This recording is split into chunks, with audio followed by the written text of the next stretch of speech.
Okay, pinag-aralan na natin yung salitang knowing Christ. Napag-aralan na po natin yung knowing Christ. Yung pagkakilala kay Kristo. That is our lesson 1, di po ba? Yung pagkakilala kay Kristo. Nakita natin yan na yung pinaka-text natin ay Filipos chapter 3, di po ba? Verses 1 hanggang verse 11. So nakita natin yan kung pagkakilala kay Kristo. And later on, binigyan natin ng mga maraming cross-reference patungkol dito sa pagkakilala kay Kristo. In the later part ng ating pag-aaral, nakita natin doon na sa church, lalo na sa mga mananampalataya, or even sa mga dinidisciple natin, okay? O sa mga taong ini-evangelize natin, ang tanging paraan lamang ng ating Panginoong Diyos para makilala siya ay walang iba kundi Scripture. Di po ba? So, ang pinaka nag-iisa na pinaka kasangkapan dahil salita yun ng Diyos, walang iba kundi Scripture. And then secondly, kailangan natin ng prayer o pananalangin. So itong dalawang ito ay hindi po pwedeng paghiwalayin. So if you want to know Jesus or Christ sa buhay natin, so we need to study and read the Word of God. Okay? So Scripture yung instrumento ng ating Panginoong Diyos, yung Scripture. Okay? So nakuha nyo? So itong Scripture na ito, nakita natin, gagamitin natin ito privately. Ibig sabihin, meditate it day and night, personally sa buhay natin, and then corporately sa church natin. And then kung meron tayo na dinidisciple o mga tinatawag nating Bible study group o discipleship group, itong scripture na ito, yun yung ating ginagamit. Kasi yun yung Word of God. 2 Timothy 3, 15, 16, and 17. Tsaka chapter 2, nakita natin doon. Tinuturuan din tayo na mag-pray upang patuloy natin lumalim ang intimacy o intimate relationship natin kay Christ. So, yung pangalawa, binigyan natin prayer. So, number 2, ang pinag-aaralan natin ngayon, pagmamahal kay Jesus. Pagmamahal kay Jesus. Okay? So, yun yung ano natin, no? Pagmamahal kay Jesus. Kung nakita natin, last Sunday school natin, yung Matthew chapter 22, verses 37 to 38, ang sabi ron, sumagot si Jesus, ibigin mo ang Panginoon mong Diyos ng buong puso, ng buong kaluluwa, at ng buong pag-iisip. Ito ang pinakamahalagang utos. Ito naman ang pangalawa. Ibigin mo ang iyong kapwa gaya ng iyong sarili. So kung titingnan natin, tayo mga disciple, tayo mga mananampalataya, ang pinaka-priority o prioridad ng buhay natin ngayon ay ang pagmamahal kay Jesus. Okay? So yun nakita natin. Ang isa sa tinignan natin, yung Pahayag chapter 2. Naalala niyo po yun? Yung iglesia ng Epeso na masisipag yung mga manggagawa at saka yung mananampalataya, di po ba? Nakita natin doon na nakita ko ang pagtitiis mo, di ba? Yung pagtsatsaga mo, yung iyong paglaban sa mga maling aral, lahat nakita doon sa Revelation chapter 2, verse 1 hanggang verse 2.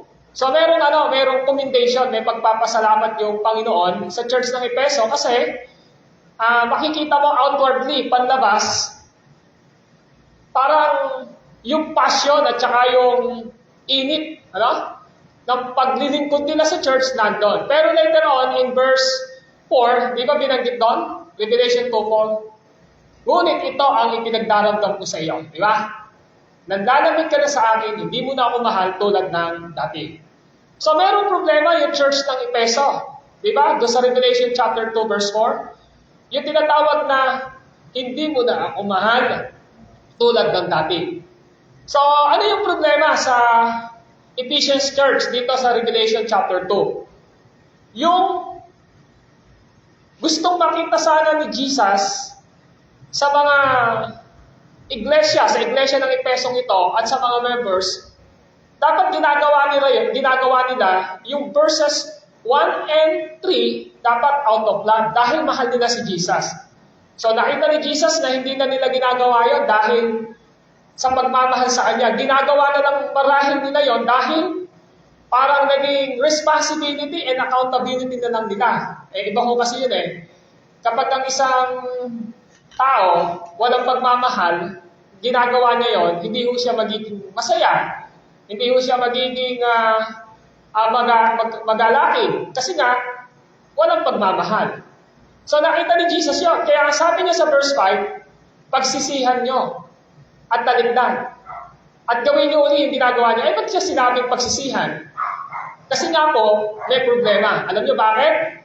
Kasi pinapakita doon na kahit na po gumagawa tayo sa panlabas natin sa mga spiritual aspeto, pero kung ito po ay hindi motivated ng pagmamahal natin kay Kristo, mga kapatid, hindi po ito kinalulugdan ng ating Panginoong Diyos. That's why in verse 5 sinabi niya, pagsisihan ninyo at taligdan. So ngayon, pupunta tayo sa ating ikalawang pag-aaral. Hawak niyo po ang handout natin. Kasi tinignan natin yung number 1, Romans numeral number 1, sa second page po nung nakaraan natin, pagmamahal kay Jesus. So, in-expound po natin doon yung Ephesians chapter 22, verses 37-38. This is coming from Deuteronomy chapter 6, verse 5. Doon po galing yun yung binigay ng Diyos na utos sa mga Israelita, Sa Deuteronomy 6.5, ang sabi ni Yahweh, ibigin ninyo siya ng buong puso, kaluluwa at lakas. So sinasabi doon, ang pag-ibig sa Diyos, ang sentro ng pagkatao sa pagmamahal kay Kristo o sa Panginoong Diyos ng lahat ng meron tayo. Sinasabi sa atin ng Diyos na ang pinakasilakbo ng ating puso ay ang pag-ibig sa Kanya. Kaya puntahan po natin yung handout po na hawak ninyo. At yan po ay Roman numeral number 2, pagmamahal kay Jesus araw-araw. So we need to love Jesus every day. So nakita nyo, pagmamahal kay Jesus araw-araw. Okay, tuloy natin.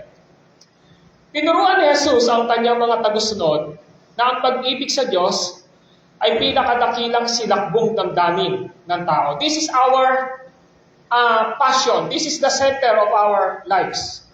Yung pagmamahal natin sa Diyos. Narito ang tatlong talata na nagtuturo sa atin kung paano natin ipapakita ang pag-ibig kay Jesus araw-araw. May kasabihan po, huwag ka lang magmamahal sa pamamagitan ng pagsasalita, kundi dapat nagmamahal ka sa pamamagitan ng gawa. Nais ni Jesus na makita sa kanyang mga disciple, sa kanyang mga alagad, kung paano natin ipinapamuhay ang pagmamahal natin sa Kanya. Hindi lang po dapat sinasabi ng isang Kristiyano o ng isang disciple na mahal niya si Jesus. Ang gusto ni Jesus, makita niya ito sa iyo sa pamamagitan ng pagpapamuhay mo, ng mga gawa mo. Without action, without deeds, sabi ni Santiago, patay ang pananampalatayang walang kalaak na gawa.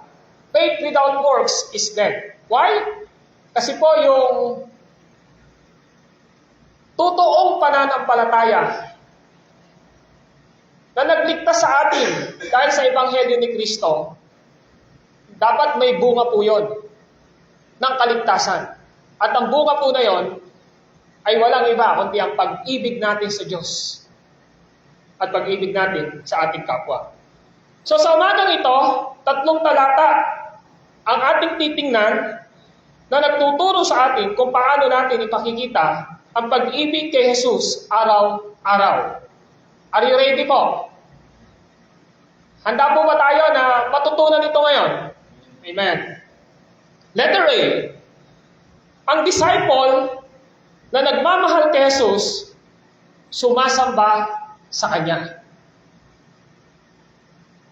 So ang unang hinahanap ng Diyos sa iyo, sa nagsasabing anak siya ni Jesus, may pananampalataya siya kay Jesus, disciple siya ni Jesus, ang unang nais ni Jesus na makita sa iyo, sinasamba mo po ba siya sa iyong buhay?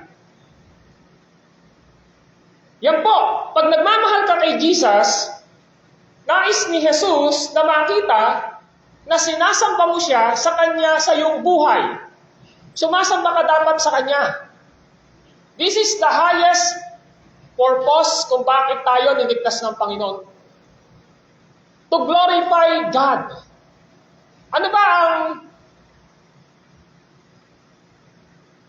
responsibilidad ng isang totoong Kristiyano? Ang sabi po, to glorify God. Sambahin ang Diyos sa Kanyang buhay. And even our mission. Nagsisimula tayo sa pangungusap natin sa ating mission sa church to glorify the sovereign God. So pinapakita natin sa ating misyon na simbahan ito na yung susunod na mga pangungusap doon, gagawin natin yon dahil gusto nating luwalhatiin, gusto nating sambahin ang Diyos sa ating mga buhay. Kaya nga yung mission natin sa church natin, to glorify the sovereign God by making disciples, planting churches, through the preaching and teaching the Word of God. So kung tayo ay nagnanais na mag-mature bilang disciple, kung tayo ay nagnanais na gumawa sa pagdi-disciple o pagtuturo na salita ng Diyos, ng gospel ni Jesus sa isang tao, ang desire natin doon, luwalhatiin ng Diyos. Kung tayo man ay nasa church planting, nandun tayo dahil gusto natin luwalhatiin ng Diyos. Kung tayo man ay nag-aaral ng salita ng Diyos, pumupunta sa church para matuto sa salita ng Diyos, gusto nating sambahin si Jesus. Gusto nating i-glorify si Jesus sa buhay natin. Kaya, ang unang gusto nating maintindihan ngayon, totoo bang disciple ka ni Jesus? Totoo bang na-save ka? Pero ang una mong tanungin sa sarili mo, mahal ko ba si Jesus? At yung pagmamahal ko ba kay Jesus ay mayroong pagnanais na siya ay sambahin sa aking buhay. Ito yung nakakalungkot, di ba? Pinagbawalang bahala ng maraming quote-unquote na mananampalataya na sinasabi nila disciple sila ng Jesus pero walang pagnanais na sambahin si Jesus sa kanilang buhay. Ako, nagbibilang ako ng mga hindi umaattend dito. Di ba? Tinitingnan ko.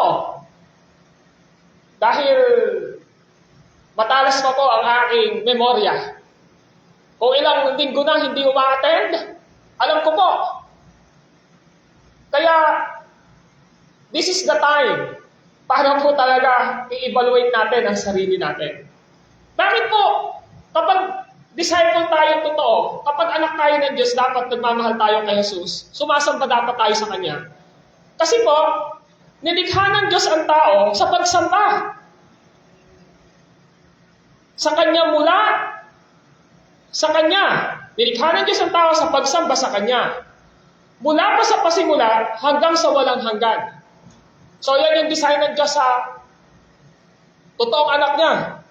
From the beginning unto end, kailangan natin sambahin siya. Ang pamayan ng pagsamba ay ipinapahayag ng mga mananampalataya kay Kristo na magtipon-tipon sa isang lugar tuwing araw ng linggo. O kaya naman, sa ibang lugar, may Sabado, may Friday, dahil sa gobyerno holiday nila sa buong isang linggo o pamamahinga. Pero tayo, sa Filipino Christian, isa tayong pamayanan. We are the community of believers na dapat nagpapahayag tayo ng pananampalataya kay Kristo. Na tayo ay nagtitipon-tipon sa isang lugar tuwing araw ng linggo. Ang pansarili pinapahayag sa pamamagitan ng ating buhay, nakatanggap-tanggap at nakalulugod sa Diyos araw-araw. So nakita niyo mayroong dalawa? Meron siyang pinakikita. Una natin binasa.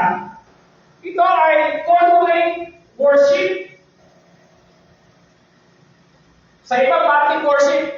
Sabihin po, pagsasama-sama po ito ng mga mananampalataya na tinatawag natin church. Yan po yan. So, corporate or public worship is God teaching to His disciple na dapat sa loob ng isang linggo, inilalaan mo ang oras sa loob ng inyong iglesia, sa loob ng ating church,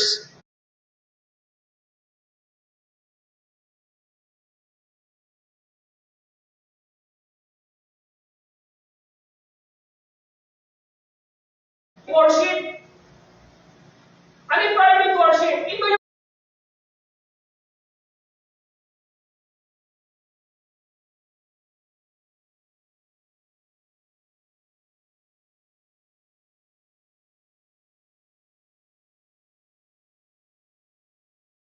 na pag-worship mo kay Jesus every day. Maaring nagdi-devotion ka. Ibig sabihin, nagme-meditate ka ng Word of God, nagpe-pray ka, umaawit ka, this is your private worship. And then, yung mga ginagawa mo, sa work mo, sa bahay, saan ka mapupunta, gusto mo nang papapurihan ang Panginoong Diyos. That is private worship. Private worship, saan? In everything you do sa buhay mo. Bilang mga mananampalataya, andyan po sa handout ninyo, pakisundan ako, bilang mga mananampalataya, tayo ay nakikipag-usap sa Diyos sa pamamagitan ng mga pananalangin. So, kasama yung prayer. Amen? So, pagka mahal mo kay Jesus, yung pinabagin natin, sinama ko na sa private, pero sinasabi, kailangan natin makipag-usap sa Kanya. Kailangan natin ng prayer. Ang pagsamba ay ang tamang tugon kung sino ang Diyos. At kinikilala natin siya sa lahat ng Kanyang mga ginawa sa atin. Tingnan niyo po, awit 96. Awit 95, verses 6 to 7a. Tayo ay lumapit, sa Kanya'y sumamba at magbigay galang. Lumuhod sa harapan nitong Panginoon, sa ating lumalang. Siya ang ating Diyos, tayo ay kalinga niyang mga hirang, mga tupa tayong inaalagaan. That's why even in the Old Testament, ito ay utos. Sabi, tayo'y lumapit. Tayo'y lumapit. Sa Kanya'y sumamba at magbigay galang. Nakita nyo? Meron pa ang posture lumuhod sa harapan nitong Panginoong sa ating lumalang. So, kung ating titingnan, malinaw. Kaya nga tatanungin natin, ano ang sinasabi na salamista na gagawin ng mga anak ng Diyos at bakit? Ano yung sinasabi ng salamista rito? Di ba ang sinasabi ng salamista, lumapit kayo. Kanino? Sa Diyos. Well, hindi yung... Kaya ito, kung titingnan natin, hindi yung pwedeng sasabihin mo, sa bahay na lang ako sasampa pag-araw ng linggo. Hindi yung pwede yon. Ito ay paanyaya sa pulong at sama-samang pagsamba. Sabi ron, sumamba at magbigay galang. When we worship God, we honor Him. Nakita niya? Kapag sumasampa tayo, ginagalang natin ang Panginoong Diyos. Eh paano kung araw lang ng pagsamba, ang ginagawa mo, nagtatrabaho ka, ang ginagawa mo, nagliliwaliw ka, eh pwede mo ba sabihin, ginagalang mo ang Diyos nun? Kaya marami sa mga mananampalataya na nagsasabi sa mga disciple na dapat natin maintindihan, hindi nila ginagalang ang Diyos. Kasi ang linaw ang sabi, yung question ko, ano ang sinasabi ng salamista na gagawin ng mga anak na Diyos at bakit? Dito sa awit 95 verse 6 to 7. Ang sabi, lumapit. So dito pinapakita na ang pagsamba sa Diyos ay tinatawag na mayroong kilos, lumapit. So hindi pwedeng sasabihin mo, i-worship ko na lang si Jesus sa bahay namin. Hindi Ang sabi, lumapit kayo sa Kanya. And this is the corporate and public worship. At ang sabi, sa Kanya'y sumamba at magbigay gala. So ang gusto ni Jesus, kapag wino-worship natin siya, this is the expression of our honor and respect sa Kanya. Ginagalang natin siya noon. At ang sabi, lumuhod sa harapan nitong Panginoon sa ating lumalang. Nakita nyo? Yung mode, lumuhod Di ba? Dapat daw nakaluhod. Pero hindi naman na natin ginagawa yan, di ba? Tapos ang sabi doon, kapag ginagawa natin doon sa verse 7, yung Diyos natin, yung kalinga niya, at yung pag-aalaga niya ay nasa atin. Kasi nga, expression yung ating pagpunta sa church, pag-worship kay Jesus, ng ating pagkilala at pag-recognize na siya ay dakilang pastol ng ating buhay. That's why, inaalagaan niya tayo, kinakalinga niya tayo, hindi lamang practically, hindi lamang physically, kundi higit sa lahat, spiritually. Okay. Basahin po natin yung Romans 12 verse 1 and 2. Ang sabi rito sa verse 1, kaya nga, mga kapatid, alang-alang sa masaganang habag ng Diyos sa atin, ako'y namamanig sa inyo. Ialay ninyo ang inyong sarili bilang handog na buhay, banal at kalugod-tugod sa Kanya. Ito ang karapat-dapat na pagsamba ninyo sa Diyos. Huwag kayong umayon sa takbo ng mundong ito. Mag-iba na kayo at magbago ng isip upang mapatid ninyo ang kalooban ng Diyos kung ano ang mabuti na kalulugod sa Kanya at talagang ganap. Paano tayo makapamumuhay ng kalugod-tugod at katanggap-tanggap sa Diyos araw-araw? Paano po? Base po o ayon sa Roma 12, 1 and 2. Any idea? Paano tayo makapamumuhay ng kalugod-tugod at katanggap-tanggap sa Diyos araw-araw? Sa verse 1 po, ano po ang nakikita ninyo? Ayun. Una, of course, ialay mo ang iyong sarili sa Diyos. Pero, yung pag-aalay natin sa Diyos, ang sabi, mayroong marka. Handog na buhay, banal, at kalugod-dugod sa Kanya. So, hindi lang natin sinasabi na, Lord, inaalay ko na sa iyo yung buhay ko. Hindi lang ho ganon. Kundi, may makikita ho na kilos sa buhay natin. At ano yung kilos na yun? Buhay. Banal. At kalugod-tugod kay Kristo o sa Kanya. Sa verse, sabi doon, yung pag-aalay natin ng sarili bilang handog na buhay, banal at kalugod-tugod sa Kanya, ito daw ang karapat-dapat na pagsamba natin sa Diyos. Ngayon, sa verse 2, ano naman daw yung dapat natin iwasan at dapat gawin? Huwag tayo umayo sa takbo ng mundong ito. Pag ba sinabing ayon sa takbo ng mundong ito, ano kayo tinutukoy rito ni Paul? Ayun, wag makiisa, ano pa kaya? Mga mali, mga masama na ginagawa ng mundo. Okay? Tapos meron pang kasunod eh. Para daw magawa natin yun, ano yung gagawin natin? Ayun, mag-iba na kayo at magbago ng isip. Ibig sabihin, aalisin natin yung laman ng isipan natin na hindi ayon sa kabanalan, hindi nakalulugod sa Diyos, at yung hindi nagpapakita na buhay na relasyon sa Diyos. So mag-iiba daw tayo ng isipan. Ang sabi ron, kapag nag-iba na tayo ng isip, mababatid ninyo ang kalooban ng Diyos kung ano ang mabuti na kalulugod sa Kanya at talagang ganap.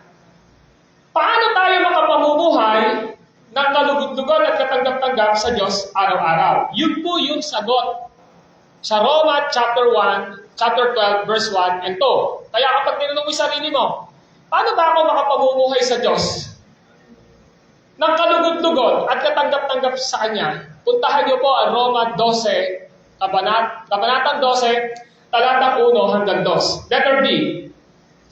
Ang disciple na nagmamahal kay Jesus ay sumusunod sa Kanya. So nakita natin, no? Yung una, pag mamahal kay Jesus, na tinitignan natin, eto, nagsasabi na dapat nag-worship tayo kay God. Okay? Wino-worship natin si Jesus. So, wino-worship dapat natin si Jesus. Okay, ito yung letter A, yung letter B. Ang letter B ay sumusunod sa Kanya. Okay, kay Jesus. So, napansin nyo?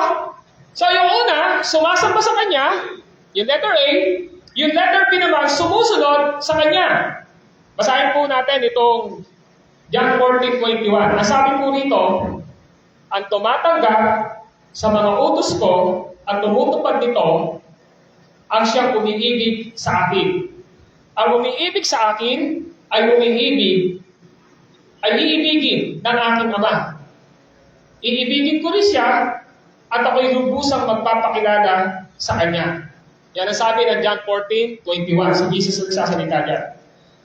Ang ating kasapatan sa salita ng Diyos, ang gawin nating prioridad sa araw-araw ng ating buhay. Sa kabila ng mga kaabalahan, inaalok sa paligid natin. Di ba? Marami hong pwedeng mag-occupy ng buhay natin sa paligid natin. Kapag ang salita ng Diyos ay nailagay sa ating mga puso at isip, tayo ay matututo at magagalak na sundin ito, sapagkat ito'y nakalulugod sa Panginoon at ito din ay makikitang minamahal natin ang Diyos. Next page. Sa next page, sa letter C na po tayo. Okay? Ang disciple na nagmamahal kay Jesus ay tumitiwala sa Kanya. Sumusunod, ito naman letter C, tumitiwala. Nakita niyo po yan? Okay. Yung una, nag-worship. Yung pangalawa, sumusunod. Yung pangatlo, tumitiwala. Ano ibig sabihin dito? Ang disciple at tagasunod ni Jesus ay kailangang hindi napapagabag para sa araw ng bukas, sapagkat alam ng Panginoon ang ating kailangan. Sinabi niya sa mga disciple na huwag mabagabag, sa halip unahin at sumunod sa Kanya. Sa ganito ay pinakikita ng Panginoon sa atin kung gaano niya tayo kamahal. Nais niya na magtiwala tayo sa Kanya. Kapag natuto tayo na magtiwala kay Jesus, ating maipapakita sa Kanya ang pag-ibig.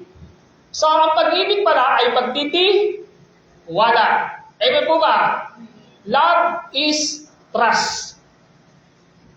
Yon, pagtitiwala. Pagtitiwala kanino?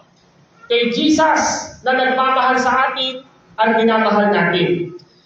Ating basahin ang Matthew 6:30 hanggang 33. Ganito ang sabi ni Jesus.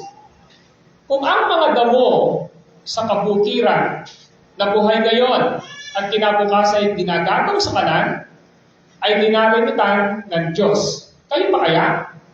Kailiin ng pananalig ninyo sa Kanya. Kaya't huwag kayong mabalisa tungkol sa inyong kakanin, excuse me, iinumin o daramitin. Sapagkat ang mga bagay na ito ang kinahuhumalingan ng mga taong wala pang pananalig sa Diyos. Alam na ng inyong Amang nasa langit na kailangan ninyo ang lahat ng ito. Verse 33. Ngunit pag sumakitan ninyo ng higit sa lahat, na pagharian kayo ng Diyos at mabuhay ng ayon sa Kanyang kalooban at ipagkakaloob niya ang lahat ng kailangan ninyo. Unang tanong, paano nagtuturo sa iyo ang mga talatang ito na huwag mapagabag na sa halip magtiwala ka sa Panginoon sa lahat ng aspeto ng iyong buhay, sa pananalapi, trabaho at pamilya? So, pwede niyo sagutin ito personally sa buhay ninyo. Kasi pinapakita dito sa Matthew 6:30 to 33 kung bakit ang tao hindi nagtitiwala sa Diyos. Ang sabi ron, masyado siyang bagabag. Bagabag siya sa mga langaw ng talata. Huwag kayong mabagabag, huwag kayong mabalisa. Of course, alam natin kung bakit nababagabag, kung bakit nababalisa ang tao, dahil po sa kanyang pangangailangan. Tama po ba? Dahil sa kanyang pangangailangan.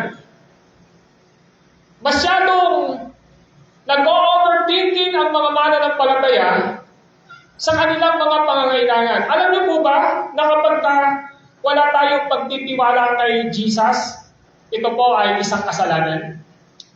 Kasi binanggit doon sa verse 32, sapagkat ang mga bagay na ito ang kinahuhumalingan ng mga taong wala pang pananalig sa Diyos. This is the attitude and character ng mga taong wala pang relasyon sa Diyos. Nakita niyo? Totoo ho naman talaga ang huli hong susubok sa totoong pagiging disciple at Kristiyano natin, yung ating ugali sa pananalapi. Yan po yung huling susubok sa atin. Madaling sabihin kay Jesus na, Lord, Panginoon kita Tama? Madaling sabihin kay Jesus, Lord, kaya ko sumunod sa iyo. Pero how about kung sasabihin ni Jesus, can you share your tithes and offering? O kaya sinasabi ni Lord, magbigay ka sa Panginoon, magbigay ka sa manggagawa sa Panginoon, magbigay ka para makapaglingkod ng maayos. Dito tayo matetes. Honestly speaking, sa totoo lang po, for almost going 25 years in the ministry, dito muling nasusubok ang mga Kristiyano. Yung kanilang tamang pananaw sa pagiging good steward ng lahat ng meron sila na nire-recognize naman nila na galing daw sa Panginoon. Pero baliktad naman po sa kanilang pag-apply. Sila po ay hindi generous sa gawain ng Panginoon. They are not faithful in giving what due for the Lord.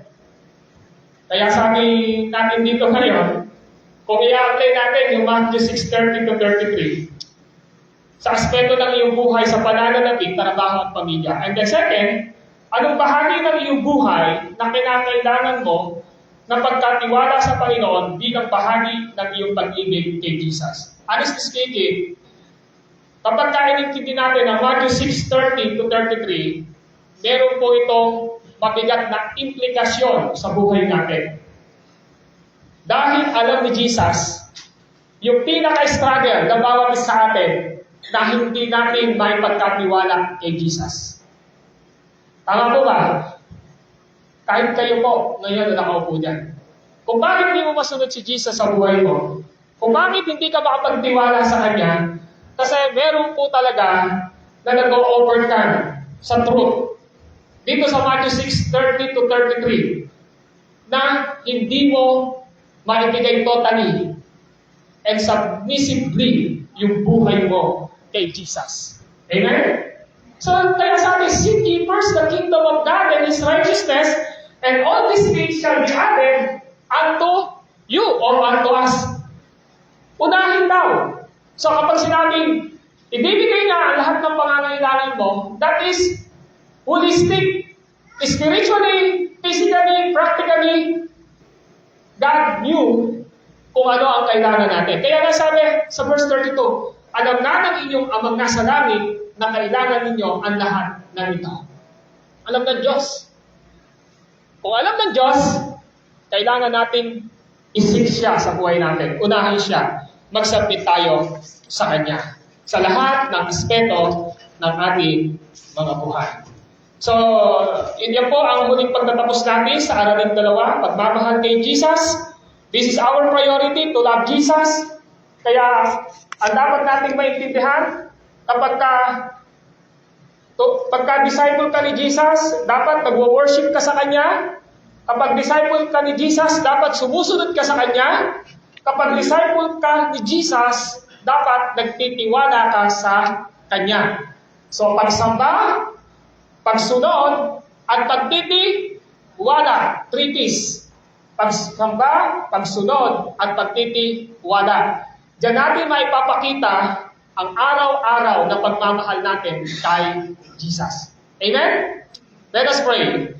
Lord, maraming salamat sa mga salita niyo na amin pong napag-aralan at napagbulay-bulayan dito po sa aming discipleship training class.